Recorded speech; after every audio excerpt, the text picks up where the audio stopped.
Hello and welcome to this episode of Philosophy Lectures with Professor Tunde Akande. In today's episode, we shall be talking about the topic titled, What is Epistemology? What is epistemology? Epistemology is the theory of knowledge. To say that it is the theory of knowledge is to say that it is an intellectual activity which probes into the nature of knowledge. By the nature of knowledge, we mean such things as the origin, the foundation, method, validity, extent, limits, and reliability of human knowledge. In epistemology, we ask such questions as, what is knowledge? What can we know? How can we know that we know? Is knowledge relative or objective? Can we know anything with certainty? What is truth? And similar questions. The word epistemology is derived from two Greek words, which are episteme and logos. Episteme means knowledge, while logos means theory. So bringing these two together gives you theory of knowledge. That is why we say that epistemology is the theory of knowledge. And we have also said that when it is said, that epistemology is the theory of knowledge, it means that it is an intellectual activity which probes into the nature of knowledge and incorporated into the nature of knowledge are such variables as the origin, the foundation, the method, validity, extent, limit, and reliability of human knowledge.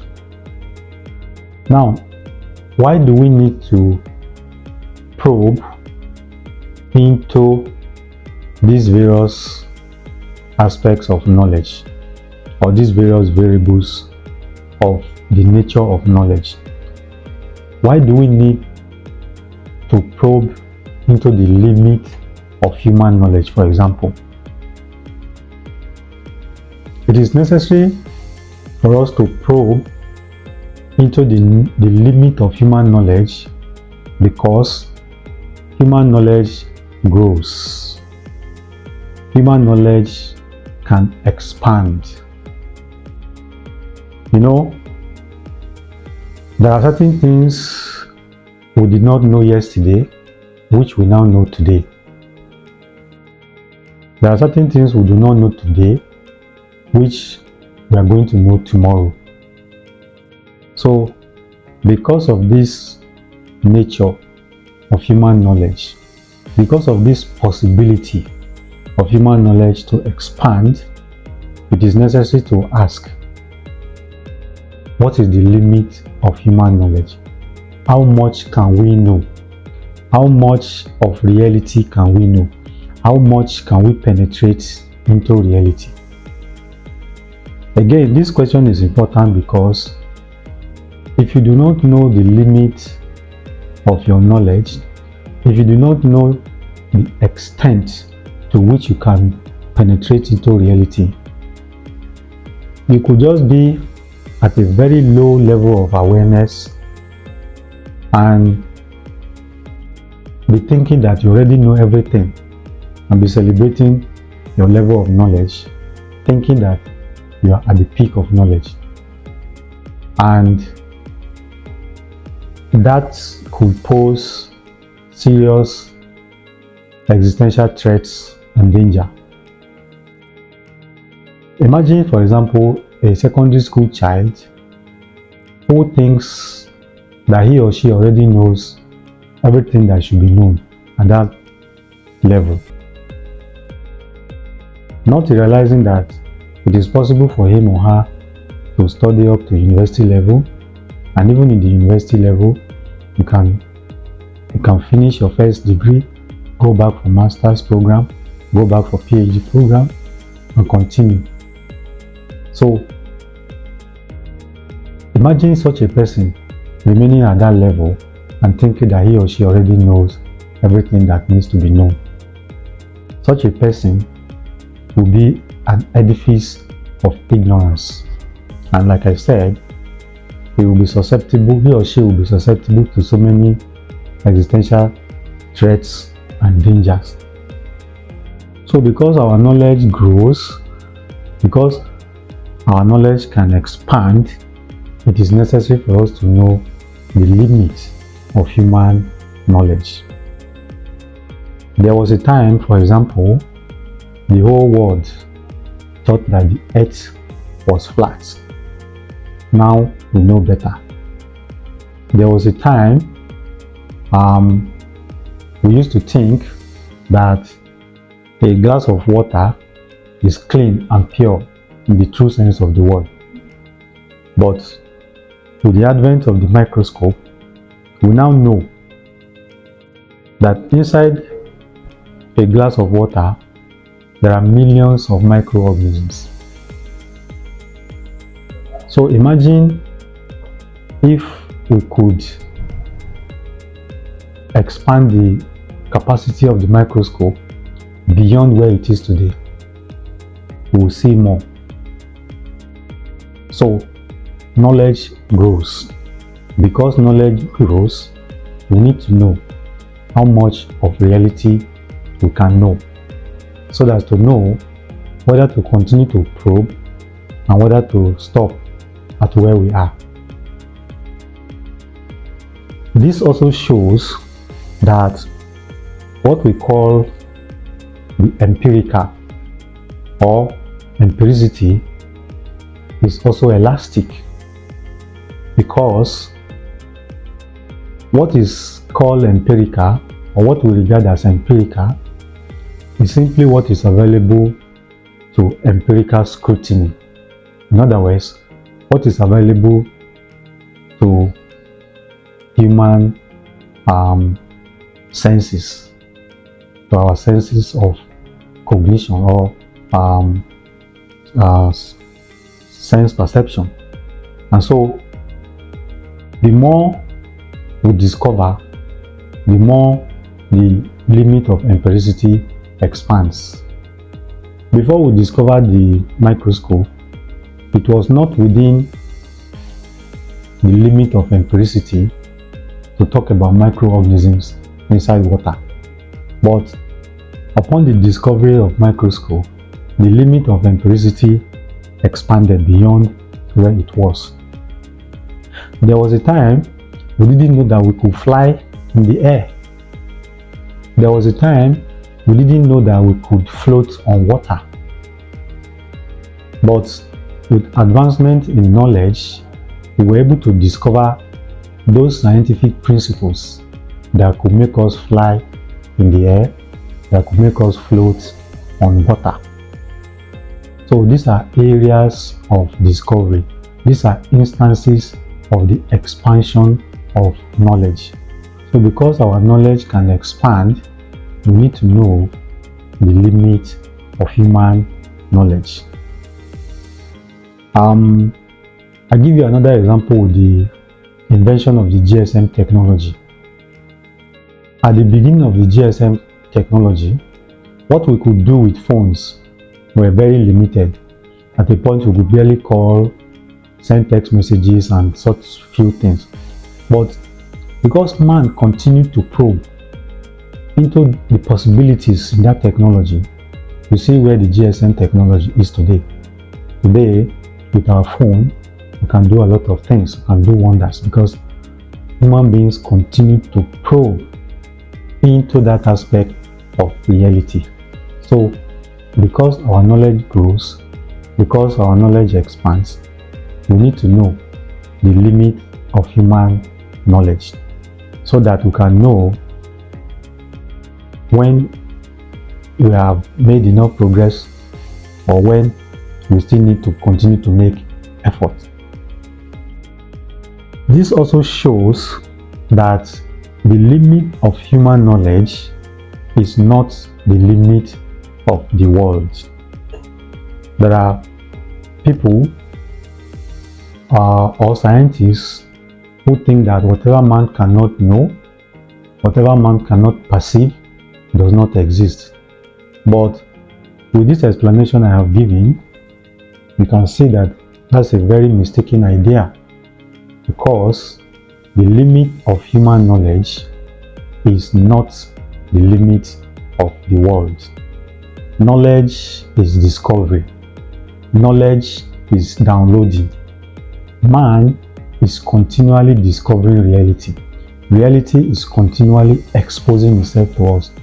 A man is continually being able to bring it down to its level of comprehension. So that is why we say that knowledge is downloading.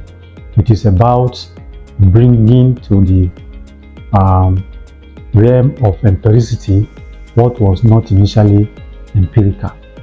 So at any point in time, what we know is but a fraction of reality, and there is the prospect of a continuous growth or expansion in human knowledge. So because of this, it is important to probe into the nature of knowledge, an aspect of which is the limit of human knowledge. How much can we know? How much can we penetrate into reality? So that's one of the things we try to know in epistemology. I also mentioned that another aspect of the nature of knowledge that we try to probe into in epistemology is the reliability of human knowledge. Again, why do we need to probe into the reliability of human knowledge? This probe is necessary again because there are instances where where our senses deceive us. There are instances where we perceive things that are not really there. So, in order to differentiate between appearance and reality, we need to confirm, we need to be sure of the reliability of human knowledge. I give you a few examples to illustrate what I've just said. I'm sure you have heard about mirage, which occurs when, for example, you are moving on a straight road on a bright day and you see ahead of you what looks like a pool of water. Upon reaching that point, you discover that there is nothing like a pool of water there. So it was an appearance which your senses, seem to be perceiving, but on getting there you see that there is nothing like that. There are instances where you look ahead of you, you look straight ahead of you, it appears that the sky and the ground are meeting at a point. You get to that point again, you see that there is no such meeting point. There are instances where you calculate and make mistakes. So, as a human being, you are susceptible to errors. You are susceptible to mistakes. That is why we say that man is a fallible creature. So because man is a fallible creature, because he is susceptible to errors, because he can make mistakes, it is necessary to probe into the reliability of his knowledge. We need to know how reliable is his knowledge. And the possibility of making mistakes, the possibility of perceiving wrongly, should draw our attention to the fact that our senses are not completely reliable, that we could be mistaken in our ideas, we could be wrong in what we think, and what that should do for us is to make us become intellectually humble. It should give us intellectual humility. It should give us what we call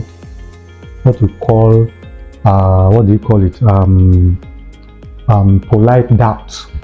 What we call polite doubt, which is an attitude of being critical even about yourself, about your views, because you know that you are a creature who is susceptible to error, who is capable of making mistakes. And if you realize this, you will know that you should not hold your views as absolute truths, which can never be wrong, because your views are simply products of your perception, and you could turn out to be wrong in your perception. And so, having realized this, you will hold your views as tentative solutions to issues, not as absolute solutions to issues. Added to this is the fact that reality is so vast that no one person can perceive it all at once. We all perceive reality from our various perspectives because we are all at various points of reality. We are all occupying different positions, and so we see and perceive reality from the positions we are. And that is why you only see a part of reality, you only perceive a part of reality at a time.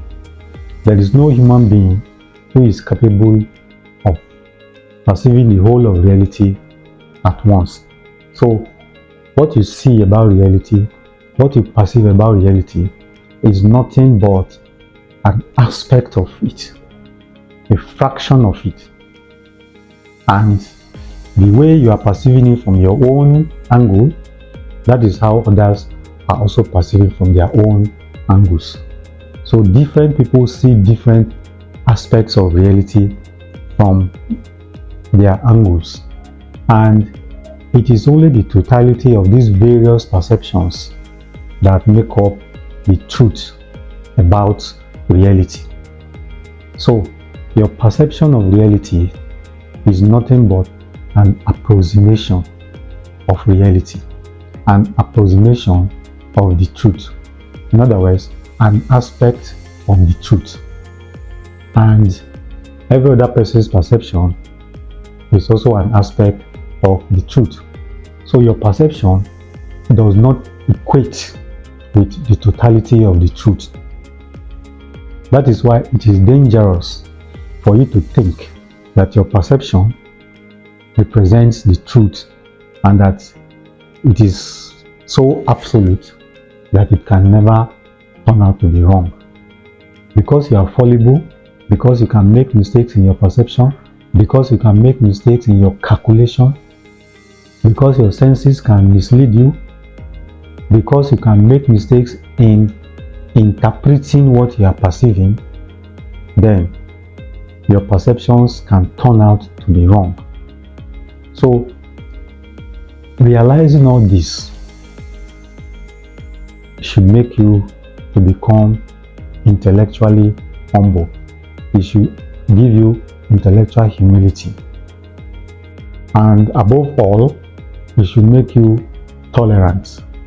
It should make you live and let live. Because you realize that your perception is not the truth, but is an aspect of the truth which can even turn out to be wrong, because you may be misinterpreting, or you may be misinterpreting what you are perceiving. And so you hold your views with some element of reservation, with some element of doubt, with the awareness or with the acceptance of the fact that what you hold as your view can turn out to be wrong. And so if everybody realizes this, we will live in peace, because each person will live and let the other person live, realizing that all of us are perceiving the same reality from different perspectives, and that our perceptions do not individually represent the truth, but that they are aspects or approximations of the truth. And so when you need to, bring anybody to your camp, when you need to convince anybody that what you are holding is the truth, you can only use persuasion, not force. You continue to present superior arguments, and when you successfully do that, then you can win that person to your camp. But it is never advisable, given this nature of our perceptions, to use force or to go violent on anybody who holds a different view from our views. So these are some of the things we benefit from probing into the nature of knowledge. That is why epistemology is the theory of knowledge, and it is an intellectual activity which probes into the nature of knowledge.